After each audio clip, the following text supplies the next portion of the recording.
Assalamualaikum warahmatullahi wabarakatuh.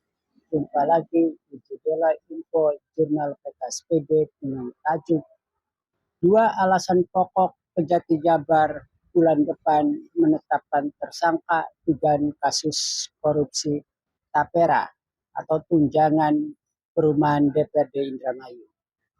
Nah, menarik untuk kita perbincangkan karena dua alasan pokok atau argumentasi pokok dari Kejati ini bisa kita terima dengan logika dan akal waras.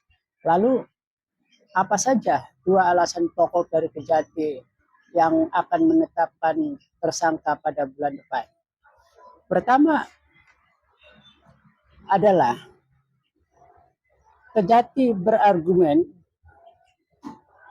bahwa tunjangan perumahan DPRD Indramayu pada tahun anggaran 2022 hingga 2024 adalah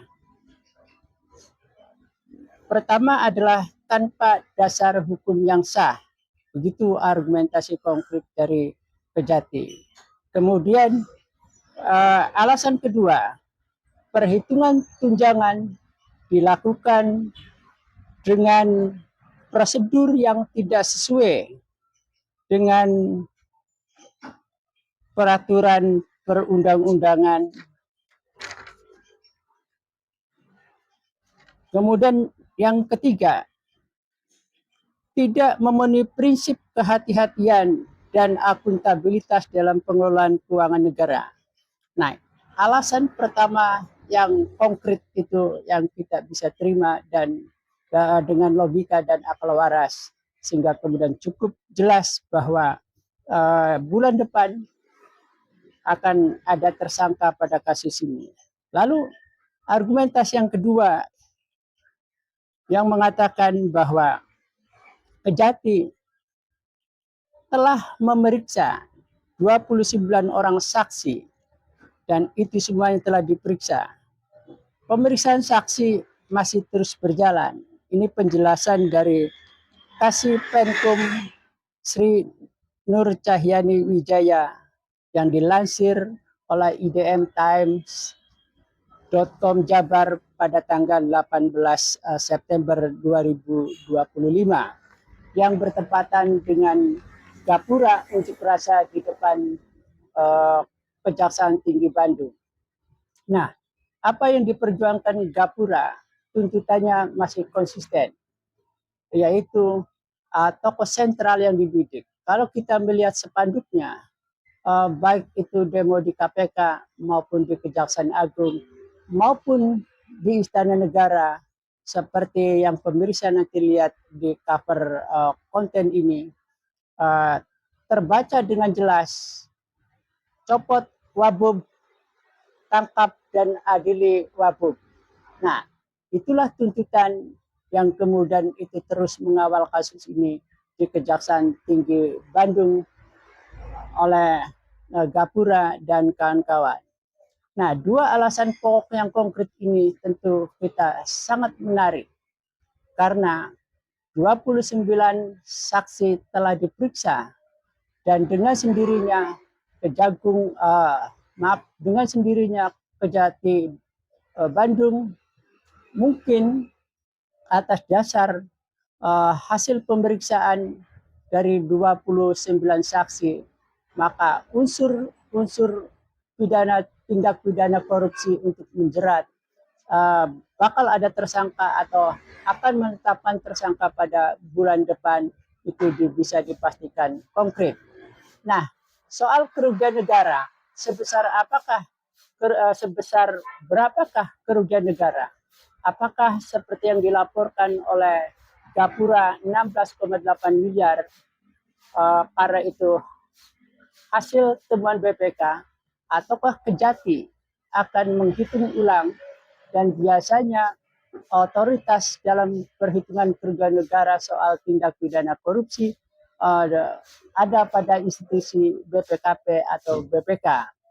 Nah, tetapi yang ingin kita lihat bukan semata-mata seberapa besar kerugian negara atas kasus Tapera DPRD Indramayu. Tetapi alasan konkret pertama yang harus kita apresiasi dari Kejaksaan Tinggi Bandung, yaitu alasan bahwa tidak punya dasar hukum. Dua, perhitungan Tapera tidak sesuai dengan prosedur peraturan perundang-undangan. Dan yang ketiga, tidak memenuhi prinsip kehati-hatian dalam pengelolaan tata kelola keuangan negara. Nah, prinsip itulah yang menjadi prinsip fundamental, dan bagi kita para penggiat anti korupsi atau masyarakat sipil yang merindukan pemerintahan atau negeri ini terbebas dari korupsi, terutama di Indramayu, maka kabar ini atau kepastian yang dijanjikan oleh Kejatim merupakan kabar gembira. Meskipun kabar gembira ini bersamaan dengan bulan Hari Mendongeng Wilalodra ke-498.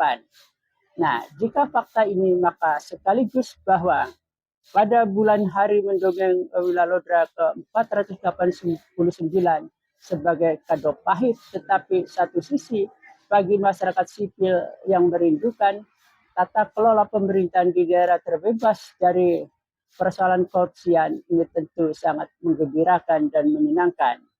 Nah, meski begitu, kita juga patut tetap mengawal atau tetap memberikan perhatian, tetap kita melakukan kontrol terhadap apakah proses ini akan sesuai seperti apa yang dijanjikan, ataukah akan masih ada tarik ulur. Karena penjelasan tadi dari Kasipenkum yang mengatakan bahwa pemeriksaan saksi-saksi masih terus berjalan, dan mudah-mudahan pemeriksaan saksi-saksi ini selesai pada akhir bulan September ini, sehingga pada bulan depan kepastian yang dijanjikan akan ada tersangka, dan siapakah tersangkanya kita akan tunggu.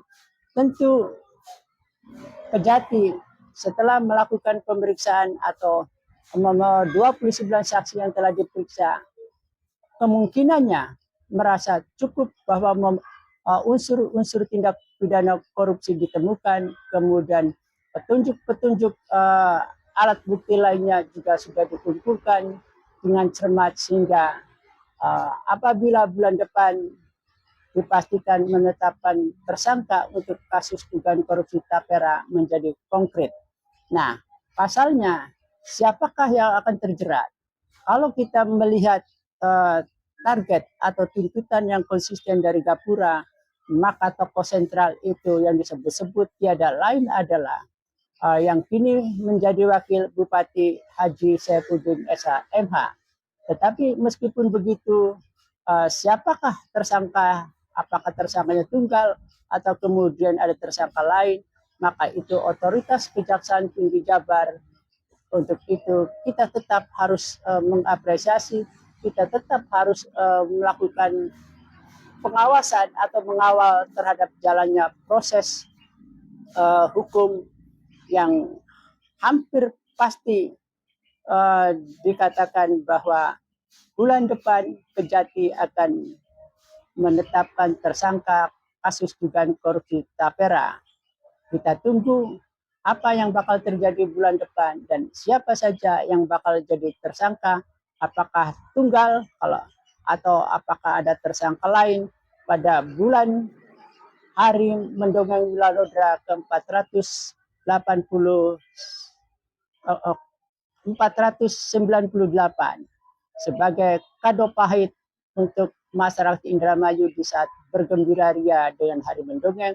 Tapi di satu sisi kado menyenangkan juga bersamaan dengan hari bergembira mendongeng soal Wilalodra ke-498.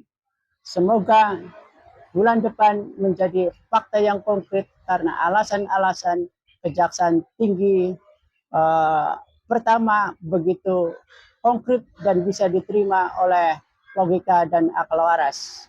Terima kasih. Wassalamualaikum warahmatullahi wabarakatuh.